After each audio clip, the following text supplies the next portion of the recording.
கிருஷ்ணகிரியில 2 பேர் இறந்துட்டாங்கன்னு சொல்றாங்க. பாலியல் வன்கொடுமைகளுக்கெல்லாம் பள்ளி மாணவர்கள் இல்ல ஒருவர் தான். அப்பா விபத்துல இறந்துட்டாரு. பாஜக மாநில தலைவர் அண்ணாமலையா இருக்கட்டும், எடப்பாடி பழனிசாமி அவர்களா இருக்கட்டும், 2 பேரோட மரணமே சந்தேக மரணங்கள்ங்கிறத கிளைம் பண்றாங்க. எப்படி சொல்றாங்கன்னா, ஒரு வேற யாரோடய தொடர்பு உள்ளவங்களை மாட்டிக்க கூடாதுங்கிறதுக்காக இவங்க 2 பேர் கொல்லப்பட்டிருக்காங்க சந்தேகத்தை 2 பேருமே எழுப்புறாங்க. இதுல அதெல்லாம் இல்ல, அது இல்ல. அவர் செஞ்சதுனாலதான் அவர் குற்ற உணர்வு இறந்திருக்காரு. அது அவர் குற்றச்செயலில் ஈடுபட்டார் தெரிஞ்சோன்னா அவரை பிடிச்சு காவலர்கிட்ட ஒப்படைச்சதே நாம் தமிழர் கட்சி பிள்ளைய தான். சந்தேகம் எதுவும் இல்லையா சார்? ஏன்னா விசாரணை போது வலிக்கு விழுந்ததா அதெல்லாம் தொடர்ந்து ஆம்ஸ்ட்ராங் அவர்கள் கொலை வழக்கிலுமே ஒரு என்கவுண்டர் பண்ண பிறகு இதே சந்தேகம் எழுந்துச்சு. வேற யாரு கூட ஒரு அதை நாங்க எதிர்த்தோம்ல, இதை எதிர்க்கல இல்ல, அதை எதிர்த்தோம். ஏன்னா எவன் உண்மையை சொல்லுவானோ அவனை நீங்க கொண்டு போறீங்க. அந்த மாதிரி இதுல நடந்திருக்க வாய்ப்பு இல்லையா? வாய்ப்பு இல்லை. ஏன்னா அவர் ரொம்ப முன்னாடி எனக்கு வருத்த கடிதம் எழுதி நான் சாக போறேன், என்னை மன்னிச்சுக்கிறங்கன்னு எழுதுனது இருக்கு. அதை நான் என் தம்பிகளுக்கு முன்னிறுத்தி என்னன்னு பார்ப்பா, அவனை என்ன பிரச்சனை, அவனை போய் பாருன்னு சொன்னதெல்லாம் இருக்கு. அப்ப அவனுக்கு அது அவர் செஞ்சிருந்தது செஞ்சது தவறுன்னு அவருக்கு பட்டுதான் அவர் அந்த முடிவு எடுத்துட்டாரு. அதனால எங்களுக்கு சந்தேகம் இல்லை, யாரோ ஒருத்தர் பின்னாடி இருந்து அதை பண்ணிட்டாருன்னா அப்படின்னு.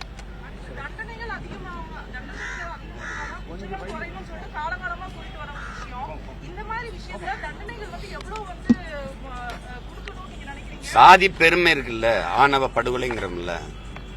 நான் பெரிய சாதிங்கிற ஒரு திமிரோட ஒரு பொண்ணு பையனை கொலை செய்யறது, இந்த மாதிரி வன்புணர்வு கொலைகள், இதுக்கு சிறை தண்டனை ஏற்புடையது அல்ல. நான் 2016 என்னுடைய ஆட்சியின் வரைவில் கொடுத்திருக்கேன்.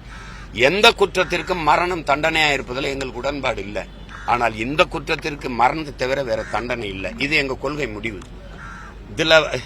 இது நான் எங்க தலைவரை நிறைவேற்றி காட்டினது. அந்த வழியில பயணிக்கிற பிள்ளைகள் எங்களுக்கு எந்த மரணம் தண்டனையா இருக்க முடியாது. மரணம் என்னை தூக்கலிட்டு கொன்னுட்டீங்கன்னா என்னுடைய தாய் தந்தையர் என்னை நம்பி இருக்கிற உறவுகளுக்கு தான் தண்டனையா இருக்கும். எனக்கு அது விடுதல் முடிவு, அது முடிவு. ஆனால் இந்த மாதிரியான கொலைகளுக்கு முற்றுப்புள்ளி வைக்கணும். இந்த செயல் தொடரக்கூடாது சமூகத்திலனா கட்டும் தண்டனை மரணம் தான். இப்ப நான் பல தடவை பேசியிருக்கேன். இப்ப ஒரு 6 வயசு பிள்ளைய நீ வன்புணர்வு செஞ்சு கொலை பண்ணிட்டீங்கன்னா அந்த பிள்ளைய எடுத்து அடக்கம் பண்றதுக்கு முன்னாடி அவனை கொன்னு அடக்கம் பண்ணதுக்கு அப்புறம் தூக்கி அடக்கம் பண்ண 2 மரணம். எவனும் பயப்படுவான். இங்க அதிகாரமும் காவல்துறையும் ஆதரவளிக்காம ஒரு ரவுடி உருவாக முடியாது தங்கச்சி. ஒருத்தன் சமூக குற்றச்செயல ஈடுபட முடியாது. இவ்வளவு போதைப் பொருள் விற்குதுன்னு எல்லாருக்கும் தெரியும். பள்ளிக்கூடம், கல்லூரி வளாகங்கள், எல்லா இடங்களையும் போதைப் பொருள் விற்குது.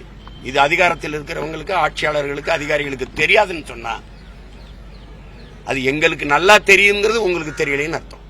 உங்களுக்கு தொடர்பு இருக்குது, எல்லாம் நீங்க தெரிஞ்சுதான் விற்கிறீங்க. அது அதுக்கு ஒரு முற்று வைக்கணும்ல.